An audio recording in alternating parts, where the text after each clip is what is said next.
Anak niyo po ang inirereklamo ninyo, tama po ba? Opo, opo. Bakit niyo po siya inirereklamo, nanay? Nagpapadala ako sa kanya ng pera. Nitong nandoon na kami sa Australia, ang sabi ko, magpatayo ng bahay para pag uwi namin dyan, pag-retire, may bahay kaming titirahan. Pagdating namin, hindi rin namin bahay iyon at gusto niya sarili yung bahay na iyon. Saan siya kukuha ng pera na pagpagawa na wala naman sa trabaho? Kanino ba yung bahay na yan? Sir, sa akin po. Yan ba'y titulado, may absolute deed of sale kayo? 3 taon ko pong hinulugan. Lumabas ka sa sinapupunan at nanay mo, lumabas ka sa mundong ito. Di mo man lang siya galangin at mahalin. Mahal ko yung nanay ko. Hindi niya ako mahal, mas mahal niya ang ibang tao. Tiwala ako sa kanya na pagpadala ng pera niya. Anong ginawa niya?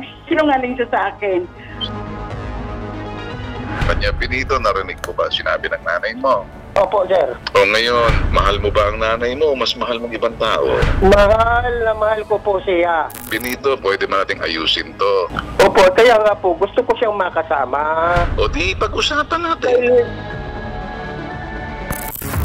Lumapit po ako sa hashtag, ipabitag mo na ireklamo itong si Benito Bunso Espio ng aking anak. Nagpadala ako sa kanya ng pera na pambili ng lupa at magpapatayo kami ng bahay doon. Kasi doon kami magre-retire pag kami umuwi, mayroon kaming bahay na titirahan. Ngayon, nung umuwi na kami nitong November 21st, pagdating namin, hindi pa masyadong tapos ang bahay, magulo pa. Ngayon, pinaayos ko din. Hanggang sa inihingi ko ang mga resibo ng mga perang pinadala ko sa kanya, ayaw niyang ibigay sa akin. At doon nagsimula ang galit niya sa akin. Tapos nag-start na kami nagkakaroon ng kasi gusto na lang kaming lumayas doon sa bahay na inaangkin niya ang bahay na sa kanya raw, pati ang lupa. Sa ngayon, ang bahay na iyon na pinagawa namin, hindi kami nakatira doon mag-asawa. Ang mga asawa ko i-disable, nasa wheelchair, pati ako may wheelchair din. Hindi kami makatira doon. Ngayon, umalis kami doon dahil pinagbabantaan ang buhay namin. Sir Ben, sana naman po, tulungan mo kami. Aping-api na talaga kami. Sobra na ang dinadanas namin na hirap mag-asawa. At ang asawa ko pa naman, proud na proud siya sa Philippines. Pagdating pala namin dito, gano'n ang aabuti namin. Aapihin kami ng sarili kong dugo, sarili kong anak. Okay, sige, ganito. Okay, gawin natin yan, Put her on cam. I saw her na, kaya pala kanina umiiyak siya doon sa sinasabi ko, anak. Anak niyo po ang inirereklamo ninyo? Opo, opo. Kasi nung nasa Australia pa kami, ang sabi ko sa kanya, magpapatayo ako ng bahay dyan sa Philippines. Kung maaari, hanap mo kami ng magandang lugar na pwedeng pagtayuan ng Pero umuwi kami dyan, binigyan ko siya ng pera na pang down doon sa lupang iyon na 35,000. Nung umuwi kami ng una, nagpapadala ako sa kanya ng pera. Sabi ko, magpatayo ng bahay para pag uwi namin dyan, pag-retire, may bahay kaming titirahan. Nung umuwi na kami, hindi rin namin bahay iyon at gusto niya sarili yung bahay na iyon. Saan siya kukuha ng pera na pagpagawa na wala naman siyang trabaho niya? Mag-alaga lang siya ng property nung nasa ibang bansa. Kanino po yung lupa na binabanggit ninyo? Binili ng anak ko, ininagay niya lang sa pangalan niya yung lupang iyon. Nanay, kaninong pera galing yung... Galing sa amin. Okay. Nakikita natin na napaka-emotional talaga ni nanay kasi siguro napaka-hirap talaga ng dinanas niya. Bakit? Kasi mismo sarili mong anak, inaagabyado, inaabuso ka, niloloko ka. Kung ano-ano pang ginagawa sa'yo, pinaggastusan mo na yung bahay. And then umaabot pa sa punto na siya pa nagbabanta sa'yo. Yes. Saang lugar po ito? Nasaan po yung bahay na binabanggit ninyo? Nasa Barangay Baho ng Santa Maria, Laguna, Philippines. Okay. Natirhan mo ba to, nanay? Nakinabang ka ba rito sa bahay? Opo. Dumating kami doon kami dumirito sa bahay namin na iyon. Okay, pero ngayon, andito kayo sa Santa Maria, Laguna? Wala na kami doon, umalis kami kasi pinaalis nga kami doon. O pag ng mga pulis kasi delikado ang buhay namin. Bakit naman delikado ang buhay ninyo, nanay? Pinagbabantaan kami nung sarili kong anak at tinutukan niya na kami ng baril. Kaya umalis kami doon, riniklamo namin yun sa pulis. Matagal bago ako nakapagreklamo, tinulong pa kami sa bahay. Ano ba yung naging ugat ng inyong problema? Bakit kayo nag-aaway? Nung siguro mga 2 buwan na kami doon sa bahay na yon, nagtanong ako sa aking anak, nasaan yung mga resibo ng mga pinadala kong pera? Ibigay niyo sa akin, pati yung perang pinautang niyo na pinadala ko sa inyong 175,000 saka 40,000 sa kanyang asawa. Kailangan namin yun. Doon sila nagsimulang nagalit sa akin. That's why yun ang... Nagalit sila sa iyo dahil lang hihingi ka ng resibo sa kanila? Hinihingi ko yung sarili namin pera sa kanya. Bakit siya may hawak na pera? Ang sabi niya sa akin, ipadala mo mami yung pera niyo dyan at bago kayo umuwi dito, mayroon kayong pagkukunan ng mga pambili ninyo ng gamot yung...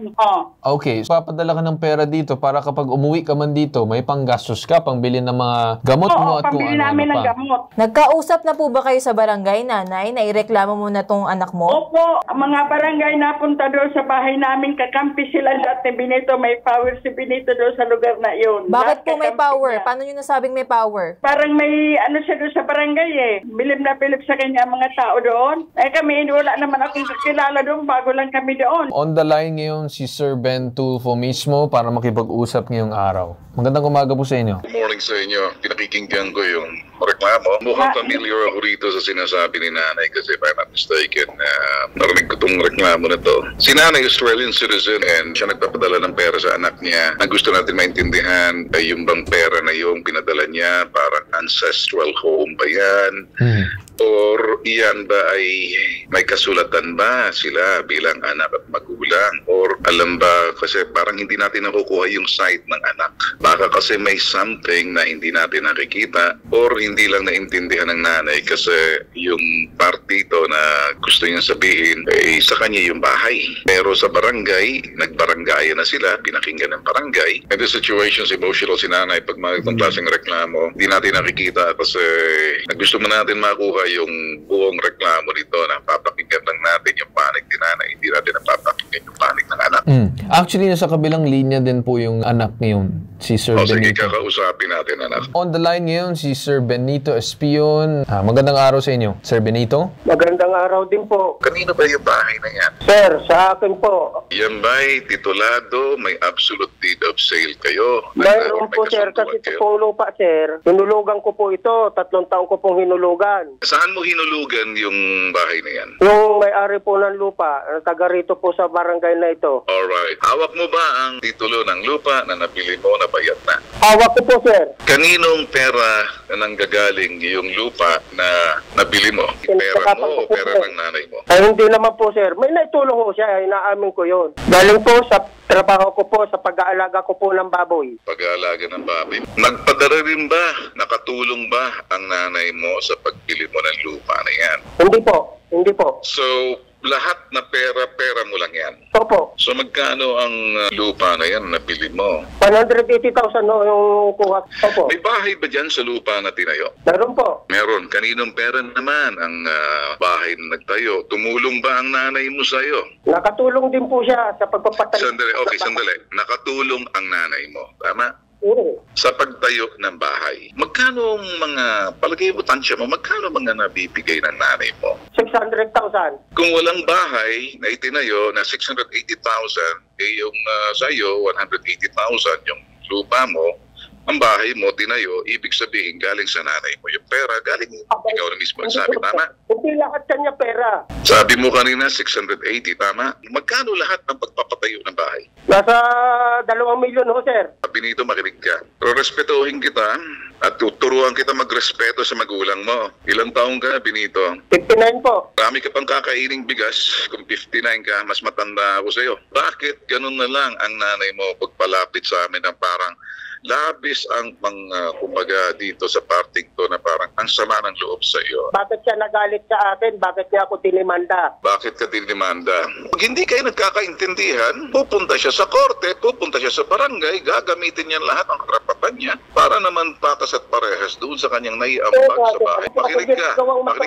Wag mo akong puputulin kasi ikaw nire-respeto ko. Wag kang sasabay sa akin. Opo, sir. Kasi kinukunan kita ng bahay. Sir, ang boses ko, sir. Pasensya na kayo. Opo. Para sa akin, tanong mo, kasi galit ka sa nanay mo, kasi sabi mo, kasi dinimanda ka. Tama? Parang nagdemanda. Yun ba? Nagkorte kayo? Opo. Doon ka nagalit. Hindi naman po ako galit, sir. Hindi ako nagagalit. Nanay ko siya eh. O, paano Hindi nangyari ako to? galit. Parang hindi ka na magkakaintindihan. Pinalayas mo raw. Ano Hindi ba na kayo pwede pinalayas magkasundo? Nanay mo yan. Sir, Hindi nanggaling ang ka sa totoo nanay po. mo. Hindi ka nanggaling sa pusa eh. Kung hindi dahil sa nanay mo, wala ka sa mundong ito eh. Makinig ka. Ako, si Gandulfo. Kami mga Tulfo Brothers, marunong kami gumalang ng mga magulang. Ha? Kasi kung wala ang magulang mo rito, baka wala ka, hangin ka lang sa mundong ito. Totoo yun, sir. Tulong ng poong may kapal, tatay at nanay mo, lumabas ka sa sinapupunan at nanay mo, lumabas ka sa mundong ito. Di mo man lang siya galangin at mahalin. Mahal ko yung nanay ko. Pero hindi ko alam kung bakit nagagalit sa akin. Eh, may dahilan siya kung bakit siya nagagalit. Magulang mo yan eh. Matanda sa iyo eh. Opo, sir. Ay, palabasa ko hindi niya ako maunawaan, sir. Ay, hindi naman ho siya. Anong bagay na hindi niya ikaw maunawaan? Para baka kami na magpaliwanag para paunawa namin sa kanya. Anong gusto mong sabihin sa nanay mo? Iniintay ko silang bumalik dito. Aminado po ako nakapag-ambag po siya. Pero sala naman po na ipagbibili niya ang bahay. Ipagbibili niya yung... Ano bang gusto ng nanay mo? Gusto niya pagbili ang bahay? Ay, gusto kong ipagbili ang bahay. Nag-usap ba kayo ng nanay mo Tapos kung yung bakit ipon gusto na niya pinaghirapan pagbili? ko, ipagbibili lang ng ganon-ganon. Abay, sala naman po yun. Hindi, sandali. Hindi pwedeng ganyan kasi unang-una sabi mo, kasi yan ang problema kapag hindi kayo nag-uusap eh. May kanya-kanya kayong pagdududa eh. At may kanya-kanya kayong akusasyon. Ako namamagitan ako kasi kung walang makikinig sa iyo, nakikinig ako sa iyo, posible kasi away pamilya yan. Pero kung titingnan mo, nagtatanong ako kanina, ang legalidad kung nga ba'y bahay mo yan. E paano kung kayo papasok sa sinasabing hukuman? Ang hukuman mismo pwedeng pumasok dyan, mag-iimbestigang hukuma, hanapan ka ng mga ebidensya, resibo, papeles, kontrata. Ano po? Yung pati buwis na binabayaran mo kasi baka may mga dokumento po akong pinang-awa. Hindi pagbayad ng buwis sa isang kanya na meron ko ba? Tinutulungan lang kita para maliwanagan ka. Huwag niyang ipagbili. Bakit niya gustong ipagbili? Nabuisit ba siya sa'yo? Medyo tingin niya sa'yo sakim ka, matakaw ka, wala kang serperkwensya ka, wala kang utang na loob, ilabas ka niya sa mundong ito, gaganyan-ganyan ka, nung isinilang ka sa mundong ito, laking tuwa ng magulang mo. Hindi po ako lumaki sa kanya. Pero tumatanggap ka ng ayuda niya. Kung hindi ka man lumaki sa kanya, pero kunting respeto lang doon sa inilabas ka sa Oo, sir, ang respeto at respeto nasa akin. Hawak ko po. Hindi ko siya pababayaan bilang magulang. Magulang ko siya eh. O bakit nandito sa amin ang magulang mo nag-umiiyak? Pwede mo bang makausap ang magulang mo? Ito, sir, wala akong problema na Okay, sige. Actually, nasa kabilang linya din yung nanay. This is what I'm gonna do. I'm gonna listen. Subukan natin kung pwede natin sila mapag-ayos sa pamamagitan ng pagkaklaro dito ano bang pinag-umpisahan niya. And awatin mo si nanay na huwag magalit. Okay? Pakinggan muna natin, Benito, si nanay. Po, pwede ba? Opo, opo. Narinig mo bang usapan namin ni Benito? Huwag ka maging Yay, narinig ko, narinig ko. Hindi kayo magkasundo. Ano ang gusto mong sabihin kay Benito na hindi ka nagagalit bilang isang magulang na makikiusap ka, kay lumaki siya sa iyo, kay hindi, basta't anak mo siya nanggaling siya sa iyo, ipakita mo rin, Nay, ang pagmamahal mo sa kanya. Baka kulang lang sa arogan. Mahal ko siya, hindi niya ako mahal, mas mahal niyang ibang tao. Alam niyo kung bakit? Umuwi kami diyan para magkasama-sama kami. Nagpatayo kami ng bahay, nagtiwala ako sa kanya na pagpadala ng pera. Sustentado ko sila palagi. Lahat ng package pinadadala ko po sa kanila. Pati bahay, pati pera. Dapat pa nagpatayo ng bahay na yung pinadala ko sa kanya. Anong ginawa niya? Sinungaling siya sa akin. Ang tanong ko, nagtatampo ka, bakit ka nagagalit? Kasi sabi mo, mas mahal niya ako. Minura niya ako. Ang tanong lang natin, ang sinabi ni nanay kung bakit sila may kunting alitan, ang sinabi niya, mas mahal niya kasi ibang tao kaysa sa kanya. Benito, narinig ko ba sinabi ng nanay mo? Opo, sir. O ngayon, mahal mo ba ang nanay mo o mas mahal mong ibang tao? Mahal na mahal ko po siya. Alright, sige, ganito. Gusto ko, Benito, aalalay ako sa iyo. Ano? Kung nasa tama ka, papaliwanag lang natin. Okay ba sa'yo? Kaya ako, nakikipag-usap sa'yo. Nagluluksa pa ako, nanay ko pumanaw. Ay, condolence po, sir. Darating din ang panahon, papanaw din ang nanay mo. Opo, kaya nga po, gusto ko siyang makasama. O di, pag-usapan natin. Pag-usapan natin yan. Pwede ba natin mag-usap na pag-ayusin natin? Resolbahin natin. May solusyon ng bawat problema. Pwede ba mag-usap na lang tayo sa restaurant? Kain tayo. Pwede ba sa'yo? Opo, O di ganun, para maayos na lang natin. Okay, nanay, ganito yung gagawin natin, no? Since kapos na tayo sa oras, ang gagawin natin is yung mismong staff namin ay pupunta sa siguro isang restaurant or kung saan pwede kayo mag-usap nitong ni Benito para magkaayos na kayong dalawa. Para magkaroon na maayos na solusyon itong problema ninyo. So magkakaroon tayo ng part 2 dito. Okay, nanay? Yes, Matilda. Okay, Sir Benito, andyan ba kayo? Oo. Narinig niyo naman yung sinabi ng father ko kanina na pag-uusapan mo ulit natin itong problema ninyong dalawa at pag-aayusin namin kayo. Okay?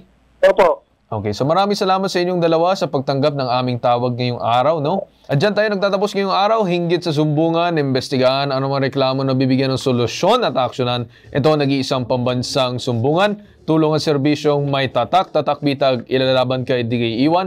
Sa ngalan na aking man si Ben Tulfo, ako si Carl Tulfo at ito ang hashtag ipabitag mo.